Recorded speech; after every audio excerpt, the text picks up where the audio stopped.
여호와께서 그의 성소에서 말씀하시니 내가 기뻐하리이다. 여호와여, 내가 만민 중에서 주께 감사하고 문나라 중에서 주를 찬양하리이다. 이스라엘아, 들으라. 우리 하나님 여호와는 오직 유일한 여호와이시니 너는 마음을 다하고 뜻을 다하고 힘을 다하여 내 하나님 여호와를 사랑하라. 아멘. 우리 전심으로 하나님 아버지께 찬양을 드립시다.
이제 우리 하나님의 말씀을 함께 시편 67편을 보겠습니다.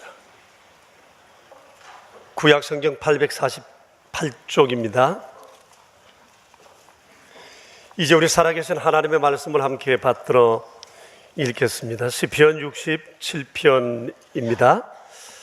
하나님은 우리에게 은혜를 베푸사 복을 주시고 그의 얼굴빛을 우리에게 비추사 셀라. 주의 도를 땅 위에 주의 구원을 모든 나라에게 알리소서. 하나님이여, 민족들이 주를 찬송하게 하시며 모든 민족들이 주를 찬송하게 하소서. 온 백성은 기쁘고 즐겁게 노래할지니 주는 민족들을 공평히 심판하시며 땅 위의 나라들을 다스리실 것이니이다. 셀라. 하나님이여, 민족들이 주를 찬송하게 하시며 모든 민족으로 주를 찬송하게 하소서. 땅이 그의 소산을 내어 주었으니 하나님 곧 우리 하나님이 우리에게 복을 주시리로다. 하나님이 우리에게 복을 주시리니 땅의 모든 끝이 하나님을 경외하리이다. 아멘. 한 아름다운 도시에 관한 얘기를 들은 적이 있습니다. 일전에 여러분들에게도 말씀 드린 것이어서 아마 기억하시는 분들도 계실 것입니다. 어떤 분이 미국의 어느 도시를 방문했는데 도시 입구에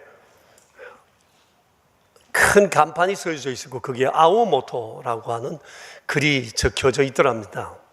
그리고 글 아래에 네 줄의 문장이 있었는데 I am, I can, I ought to, I will 이라는 글이 적혀져 있었습니다. 무슨 내용이죠? 삶의 정체성에 관한 얘기입니다. 좌우명을 가질 때 가장 중요한 것은 내가 누구인가를 아는 것입니다. I can, I am입니다. I can이라고 하는 것은 자신의 삶을 아주 긍정적으로 보는 삶의 태도입니다. 나는 이런 것은 할 수 있다라고 하는 겁니다. I ought to라고 하는 것은 삶에 대한 책임감입니다. 이런 것은 내가 반드시 해야 할 것이다 라고 하는 책임의식입니다. I will, 나는 이 일에 대해 이 도시를 위해 내 삶을 바칠 것이다, 헌신할 것이다 라고 하는 삶의 결심일 것입니다. 제가 그 얘기를 들으면서 생각해 봤습니다. 만일 그 도시의 시민들이 그렇게 산다면 그 도시의 풍경은 어떨까? 그 사람들의 삶의 태도는 어떨까? 그리고 그 도시에서 어른들이 그렇게 살아가는 삶의 모습을 보고 자라는 아이들은 어떤 모습으로 자랄까? 그 도시의 풍경과 사람들의 태도는 다른 도시와는 다를 것 같았습니다. 그날 이후 저는 이 얘기를 자주 되새깁니다. 멋진 인생 얘기잖아요. 어디 가든지 이 얘기를 자주 해요. 제가 언젠가 어느 모임에 갔는데 한 5 여성이 제게 와서 인사를 하면서 이러는 겁니다. 명선교회 배성태 목사님이시죠? 저는 어느 교회 아무개입니다. 목사님께서 일전에 저희 교회 헌신예배 오셔서 아우 모토에 대해서 얘기하신 것 잘 기억하고 있습니다. 매우 감사했습니다. 그러는 겁니다. 제가 아마 그 교회 갔을 때 이 얘기를 했던 것 같습니다. 여러분 생각해 보세요. 아름다운 얘기잖아요. 삶에 대해서.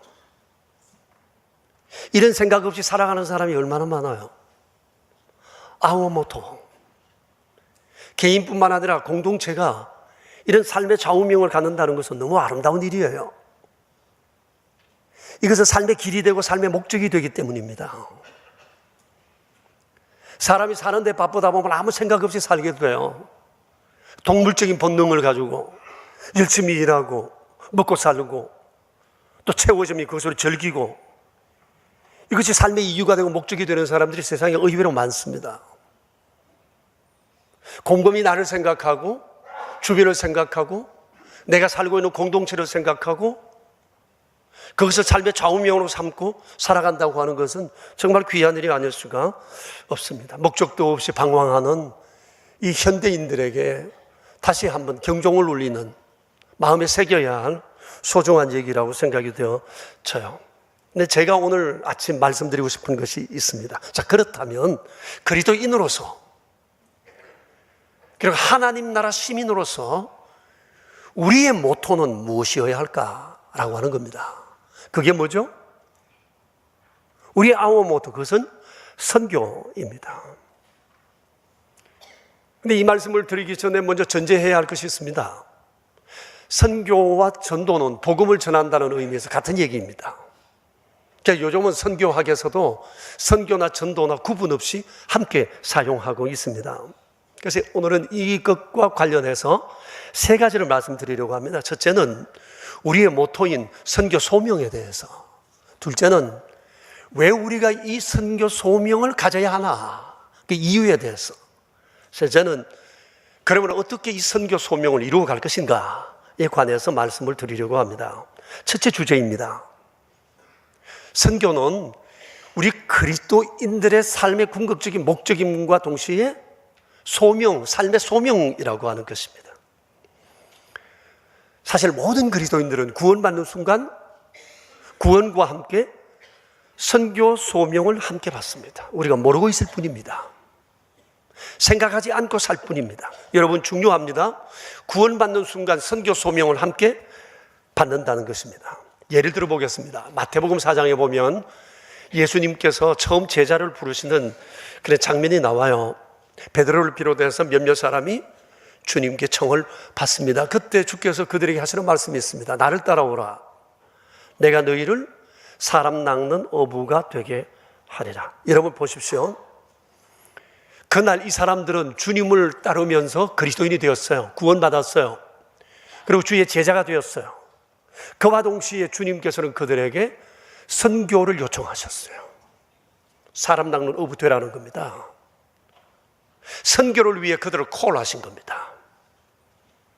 그래서 제자들은 주님을 따라다니면서 주님의 선교하는 모습을 보았고, 선교 현장에 투입되었고, 선교 현장에서 영혼들이 살아나는 모습을 보면서 그들은 감격도 했던 것입니다. 우리는 구원받는 순간 선교 소명을 함께 받는다. 이건 매우 중요한 그리스도인의 정체성입니다. 또 한 사람 더 예를 들어보죠. 여러분, 사도 바울을 생각해 보세요. 사도 바울도 전격적으로 구원을 받은 사람입니다. 예수 믿는 사람들을 잡아 죽이려고 다메섹으로 가던 길에 이 사람이 정말 해보다도 더 밝은 빛 가운데 나타나신 주님을 보고 그 자리에 엎드려졌습니다. 그때 예수님께서 그에게 하신 말씀이 있습니다. 두려움 가운데 있는 그에게 주께서 이렇게 말씀하셨어요.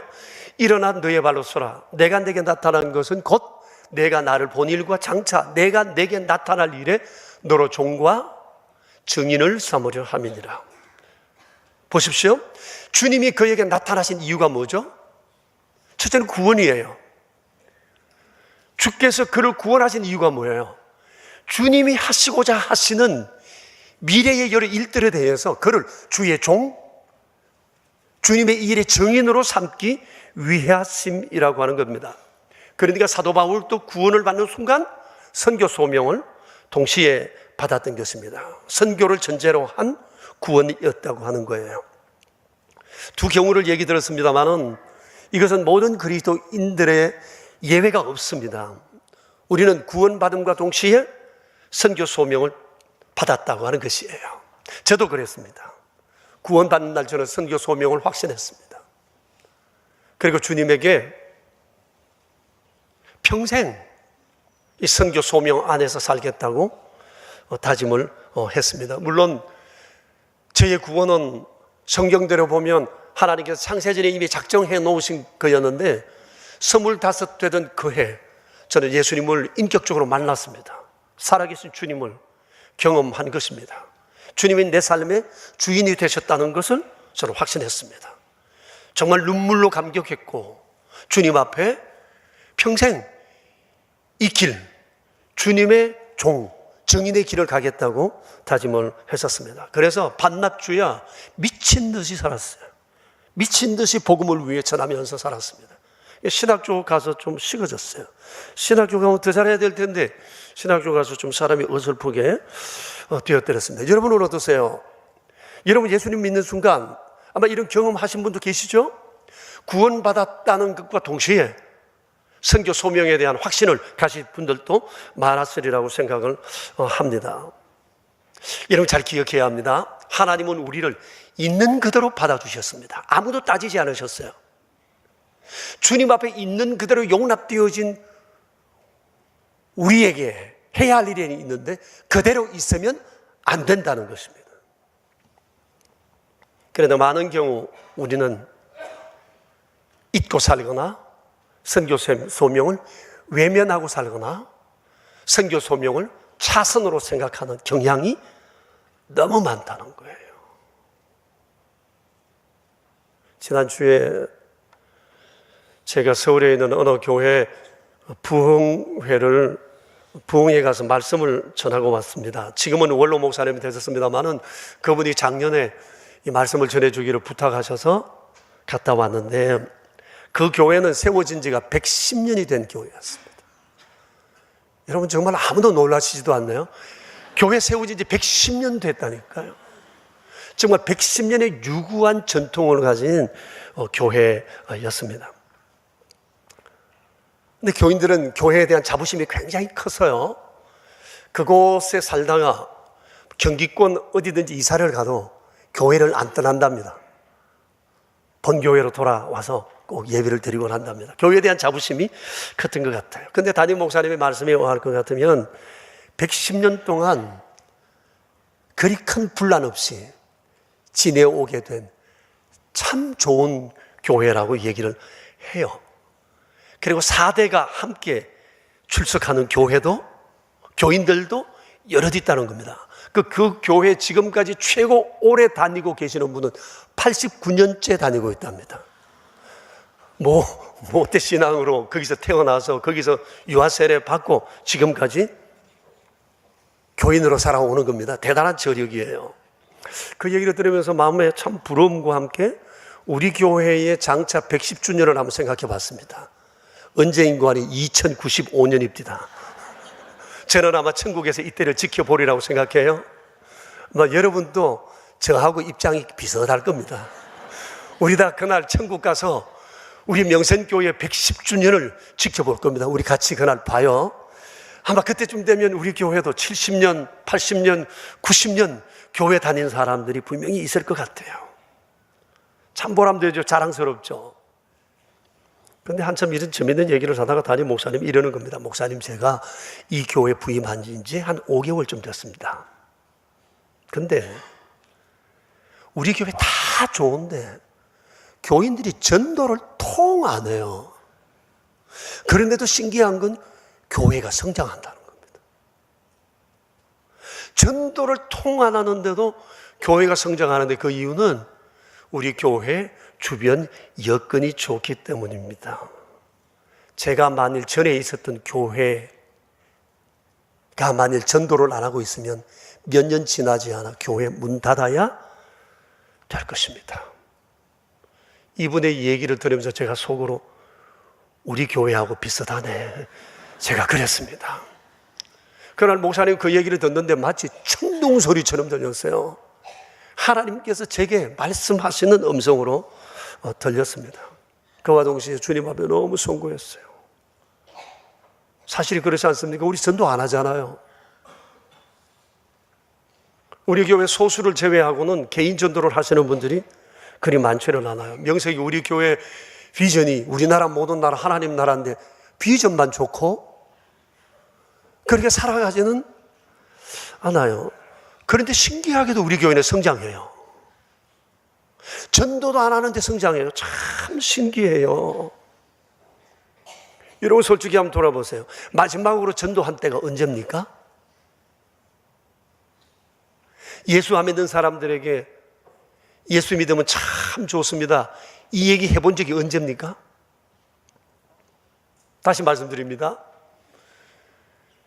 예수 안 믿는 사람들의 영혼 구원을 위해서 정말 주님 앞에 간절히 그를 위해 기도해 본 적은 언제입니까?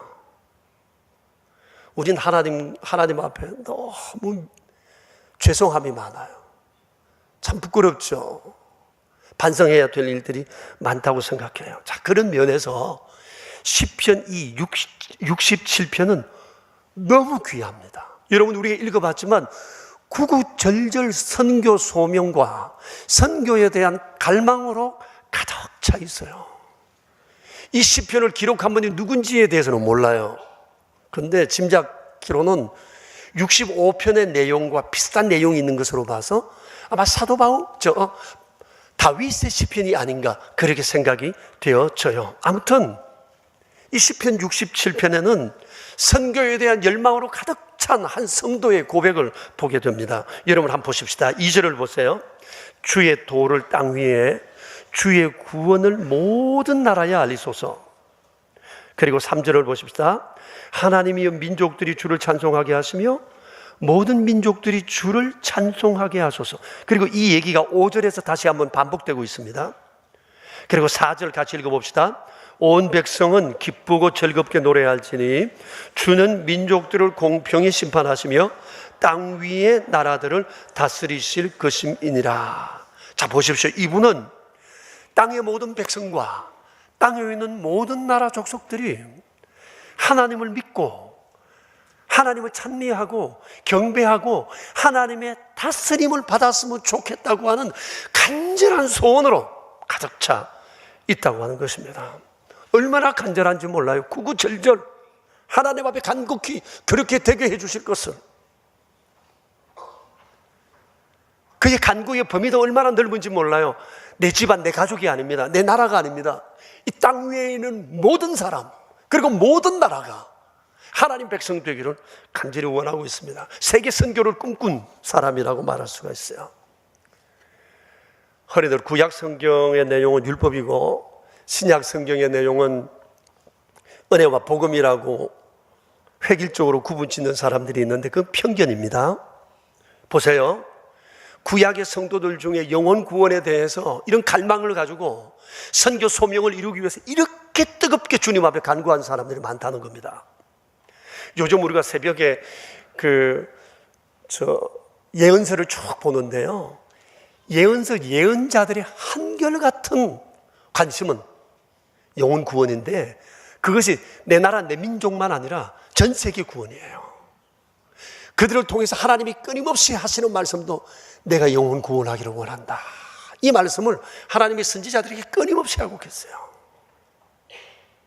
온 세계가 주께로 돌아오기를 하나님은 그토록 원하신 내용들을 성경에서 보게 되는 것입니다. 아무튼 선교는 모든 시대, 모든 그리스도인들을 향한 하나님의 시대적 소명이라는 사실을 우리가 잊지 말아야 돼요. 그래서 내 하나 구원받고 예배 드리는 것에 만족하면 안 돼요. 주일을 어디 가지 않고 예배 드리는 거 잘하는 일이죠. 그것은 충분치 않아요. 그것은 마땅한 일이에요. 우리는 여기서 머물러서는 아니 되고 나아가서 주를 모르는 사람들에게 하나님이 주신 선교 소명을 어떻게 이룰 것인가를 고민하고 그 간절한 소망으로 살아야 한다는 겁니다. 하나님은 이 시대를 우리에게 맡기셨고 이 지역을 우리에게 맡기셨어요. 용인과 화성과 수원을 우리에게 맡겨주셨습니다. 이 지역에 대한 하나님의 원을 풀어드려야 돼요. 이 지역 사람들은 적어도 우리 때문에 지옥 가는 사람이 한 사람도 없을 수 있게 해야 한다는 것이 우리에게 주신 하나님의 소명이라는 거예요. 우리는 지금 교회 오면서 수많은 지역을 거쳐서 왔습니다. 수많은 사람들을 보면서 왔습니다. 교회 빨리 가야지 이것만 생각하지만 안 된다는 거죠. 이거 그물로 쓸어가야 되는데 하나님께 주를 알게 해야 되는데 이 생각을 가져야 돼요. 왜냐하면 하나님께서는 아무도 멸망에 이르기를 원치 않기 때문에 그렇습니다. 우리가 지금 SF 커뮤니티를 만드는 것도 마찬가지입니다. 북한 이탈 주민들 가운데서는 예수 믿는 사람들이 아주 적어요. 외방에서는 예수님을 믿겠다고 왔지만 이곳에 와서 살기가 너무 급해가지고 신앙생활을 포기한 사람들도 굉장히 많아요. 한국인들에 대한 상처를 경험한 사람들도 너무 많거든요. 이 지역에 이분들이 집단으로 모여 사는 곳이 많습니다. 우리가 이 일을 하자는 것도 하나님의 요청입니다. 하나님은 북한 이탈 주민들이 주를 알기를 간절히 원해요. 우리를 통해 그들을 섬기기를 원해요. 그들이 먼저 믿는 그리스도인들을 통해서 사랑을 경험하기를 원해요. 그래서 우리를 통해 주님을 생각하기를 원한다고요. 이게 이 지역 교회인 우리에게 주어진 사명이라는 것을 우리가 잊지 말아야 합니다. 선교 소명, 이거 잊지 말아야 합니다. 거룩한 부담이 우리에게 있어야 돼요. 여러분, 우리는 구원받음과 동시에 선교 소명을 함께 받았다. 이 사실을 잊지 마셔야 됩니다. 둘째, 우리가 선교 소명을 이루어야 할 가장 중요한 이유는 하나님께서 선교를 간절히 원하시기 때문입니다. 여러분, 2절 말씀을 한번 보실까요? 같이 읽어볼까요? 주의 도를 땅 위에, 주의 구원을 모든 나라에게 알리소서라고 했어요. 여기 주의 도란 하나님 말씀을 가르칩니다. 하나님의 말씀을 도라고 하는 것은 사람을 바른 길로 인도하는 것이기 때문에 그래요. 자, 그러면 이 주의 도의 핵심은 뭐예요? 핵심되는 내용은 구원입니다. 구원이에요. 사람을 살리는 것에 관한 내용이 성경의 핵심인 겁니다.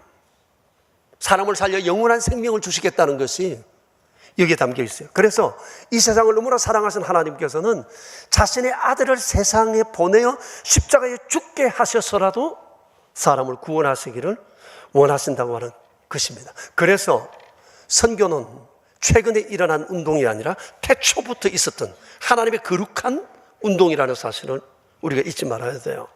창세기 3장 15절 말씀에 이런 내용이 있습니다. 우리 같이 한번 읽어보겠습니다. 내가 너로 여자의 원수가 되게 하고 내 후손도 여자의 후손과 원수가 되게 하리니 여자의 후손은 내 무리를 상하게 할 것이요 너는 그의 발꿈치를 상하게 할 것이니라. 여러분, 이 말씀은 아담과 하와가 사단의 꾀임을 받아서 선악과를 따먹고 난 다음에 그들이 낙원을 상실하고 영생을 상실했을 때 하나님께서 찾아와서 하신 말씀이에요. 사단에게, 그리고 아담과 하와에게, 여기 내 후손이란 사단과 그의 마귀, 이렇게 가르치는 말이고, 여자의 후손은 예수님을 가르치는 별칭입니다. 예수님께서 세상에 오시되 동정녀 마리아를 통해서 세상에 나시게 된 것을 말씀하시는 것입니다. 자, 보세요. 그러니 하나님께서는 죄인들을 구원하시는 것을 이미 태초부터 구원 계획을 세워놓으신 것입니다. 창세기 3장 15절이 태초의 말씀이잖아요. 이때부터 하나님의 선교 계획이 있으셨다고 하는 겁니다. 그리고 그 이후에 창세기 12장을 보시면 하나님께서 아브라함을 부르셨어요. 아브라함을 부르시면서 하신 말씀이 있습니다. 땅의 모든 족속이 너로 말미암아 복을 얻을 것이라. 보십시오. 아브라함, 너와 너의 가정을 내가 복 주시겠다는 말씀이 아니라 아브라함을 통해 하나님의 계획은 모든 족속이 복 있는 사람 되는 거예요. 예. 하나님은 사람을 부르시되 그를 통해, 그를 복주어 그를 통해 또 다른 사람들, 모든 민족, 모든 사람들이 복을 누리기를 원하시는 것이라는 겁니다. 그러는 중에 예수님이 세상에 오셨어요. 그리고 주님 말씀하셨습니다. 내가 온 것은 죄인을 찾아 구원하려 함이니라. 그리고 공생의 마지막 순간 하신 최종적 사역도 영혼 구원이었습니다. 이것이 그것을 상징하잖아요. 예수님께서 십자가의 고통스러운 상황 속에 있으면서 마지막 하신 일이 뭐죠? 십자가에 달린 저 강도 구원하는 일이었어요. 처절한 고통 속에 있으면서도 주님은 한 사람이라도 더 구하고 죽으셔야 되겠다고 생각하시는 겁니다. 주님은 숨이 끊어지는 순간까지 한 사람이라도 더 구하고 싶다는 것이 주님의 마음이셨습니다.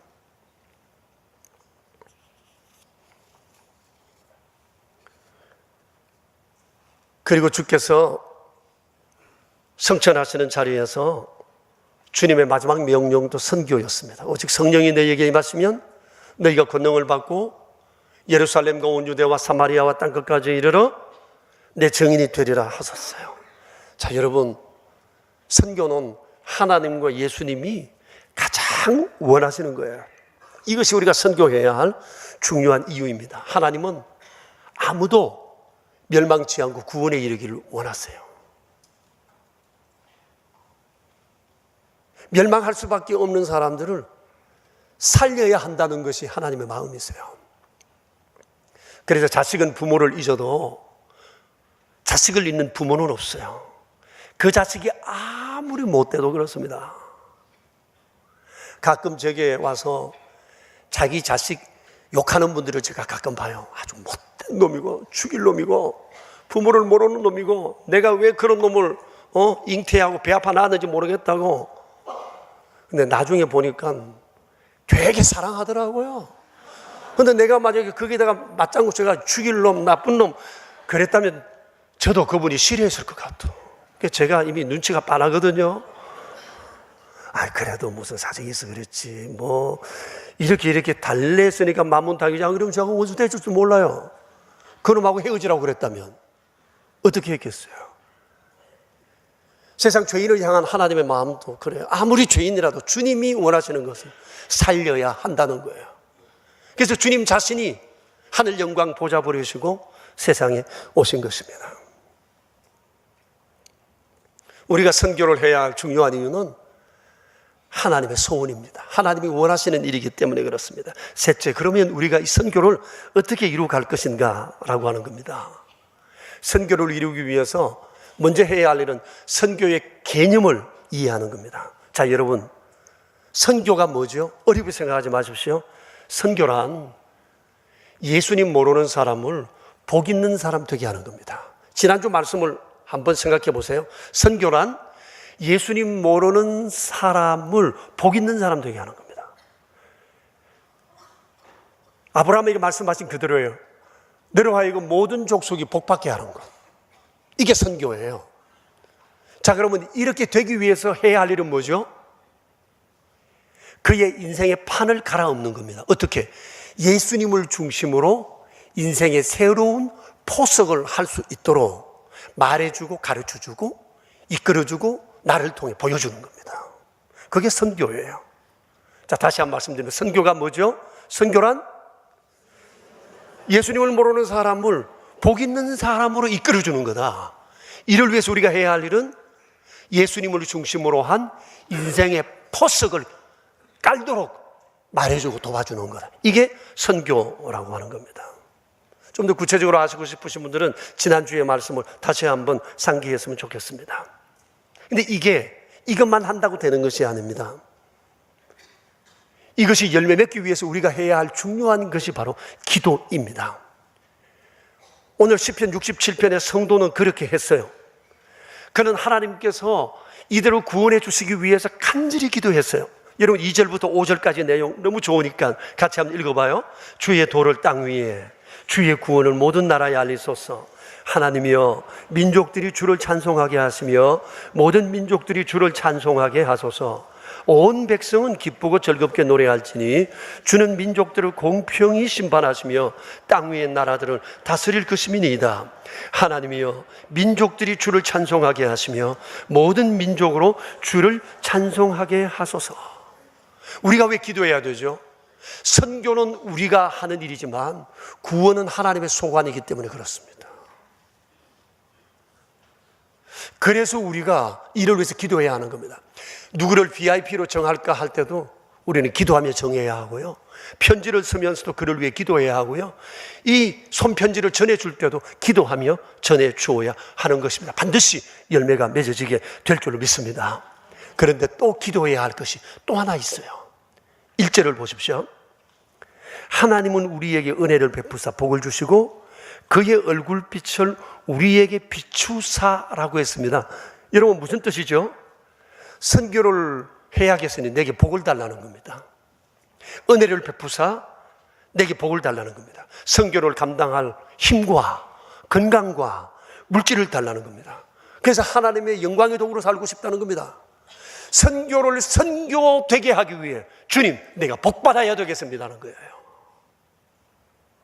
그래서 이것도 필요하고 저것도 필요하니 달라는 겁니다. 여러분 선교를 효과적으로 감당하기 위해서 선교에 필요한 것을 주께 구하고 그래서 성취하는 것은 마땅한 일입니다. 이것을 위해 우리가 담대하게 구하여야 합니다. 지난 목요일 날 우리 선교학교에 강사님이 한 분 와서 강의를 해주셨는데 많은 은혜를 받았어요. 그분은 장로회 신학대학교 선교 역사 전공 교수님이세요. 그랬으면서 그분이 이런 얘기를 합니다. 선교는 돈만 가지고는 안 된다. 그러나 돈 없이도 안 된다. 그래서 진정으로 선교하고자 하는 사람과 교회와 나라에는 하나님께서 선교를 위해서 그들을 재정적으로 부욕해 하셨다. 그러면서 부욕해 된 역사적 선교의 흐름을 쭉 얘기를 하셨어요. 로마, 유럽부터 시작해서 아메리카, 그리고 우리나라. 경제의 부흥이 우연이 아니라는 겁니다. 왜냐하면 그런 나라들의 건국의 기조가, 그런 나라의 아웃 모토가 이 하나님의 선교였기 때문에 그것을 가능할 수 있도록 주께서 그들을 이런저런 방법으로 도와주셨다는 겁니다. 그분이 얘기가 그래요. 내가 선교 역사 교수입니다. 이게 바로 내가 본 세계 선교 역사의 전거다라고 얘기를 해 주었습니다. 여러분, 그렇지 않겠습니까? 하나님의 원을 풀어드리기 위해서 이렇게 힘을 썼는데 어찌 주께서 그를 이뻐하지 않겠어요? 주께서 어찌 그를 기뻐하지 않으시겠냐고요. 6절 7절 말씀을 보십시오. 땅이 그의 소산을 내어 주었으니 하나님 곧 우리 하나님이 우리에게 복을 주시리로다. 하나님이 우리에게 복을 주시리니 땅의 모든 끝이 하나님을 경외하리로다. 여러분, 무슨 얘기입니까? 이 사람이 하나님의 선교에 갈망을 하고 기도하면서 선교를 했는데 하나님께서 복을 주사 선교를 선교되게 하시더라는 겁니다. 여러분, 그러지 않겠어요? 내 마음을 이해해 주는 어떤 사람이 나와 함께 내 일을 일되도록 도와준다면 얼마나 고맙겠어요. 지금 하나님의 마음이 그런 겁니다. 이 사람이 이렇게 일을 위해서 주님 앞에 간절히 기도하고 하나님 선교하고 싶으니 복을 주세요라고 하는데 안 주실 하나님이 아니신 거죠. 이 경험을 지금 시편 67편에서 지금 말씀하고 있는 겁니다. 여러분, 하나님은 선교하는 개인, 그 가정, 그 일터, 그 교회를 기뻐하세요. 그 나라를 기뻐하세요. 이제 우리 말씀을 다시 한번 정리를 합시다. 하나님의 시민으로서 우리에게 모토가 있습니다. 그게 뭐죠? 선교입니다. 우리가 이것을 이루기 위해서 우리 안에 품어야 할 몇 가지 생각이 있습니다. 첫째, 나는 구원받음과 동시에 선교 소명을 함께 받았다는 이 인식입니다.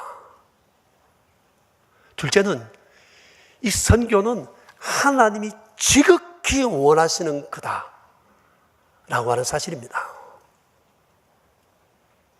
셋째는 하나님이 원하심에 맞장구 치기 위해서 우리에게 해야 할 중요한 것은 그로 하여금 예수님을 통해 복 있는 인생으로 살게 해야 하는데 이를 위해서 그에게 인생의 판을 예수님 중심으로 새롭게 포석을 놓도록 도와주어야 하는 것이다. 그리고 이것이 일되게 하기 위해서 담대하게 간절히 하나님 앞에 기도해야 한다는 것입니다. 사랑하는 여러분, 우리 선교를 꿈꾸어야 합니다. 이것은 선택사항이 아니라 우리가 마땅히 해야 할 강력한 주의 명령이요 하나님의 요청입니다.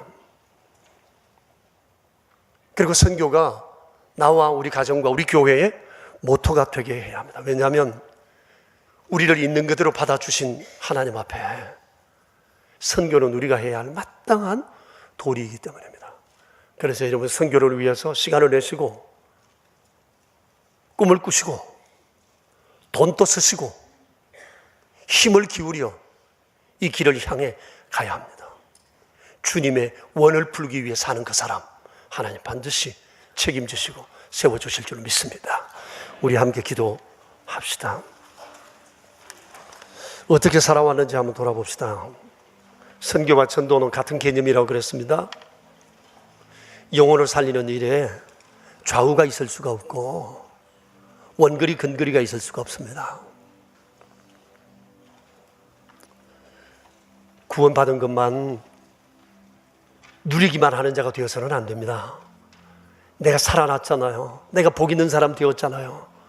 이거 모르고 살아가는 사람들 인생의 판을 새롭게 깔아줘야 돼요. 그게 선교예요. 선교 소명이 우리에게 주어졌어요. 무조건 해야 합니다. 힘을 기울여. 이렇게 살지 못했던 허물이 우리에게 너무 많으니 주님 앞에 용서 구하고 정말 선교 소명을 따라 살겠다고 결심했으면 좋겠어요. 우리 하나님 앞에 이 시간 함께 기도하며 나가겠습니다. 하나님 아버지 감사합니다. 송구함이 큽니다. 너무나도 부끄럽습니다. 다시 한번 주께서 저희들에게 주신 거룩한 선교의 소명을 가지고 우리가 믿음으로 살아가기를 원합니다. 하나님 아버지 연약한 우리 붙들어주세요. 우리 새롭게 해주세요. 하나님의 거룩하신 은혜로 우리 붙들어주세요. 하나님 아버지 기어오거나 대한 저희들 그저 예수님 믿는 일에만 열심히 넣을 때 우리가 이제는 이것을 넘어 하나님의 거룩한 소원을 따라 사는 저희가 되게 해주십시오. 주님 좌우로 분별하지 못하고 살아왔던 우리들을 살아가서 이 영혼의 생명의 길을 인도해 주신 것을 감사합니다.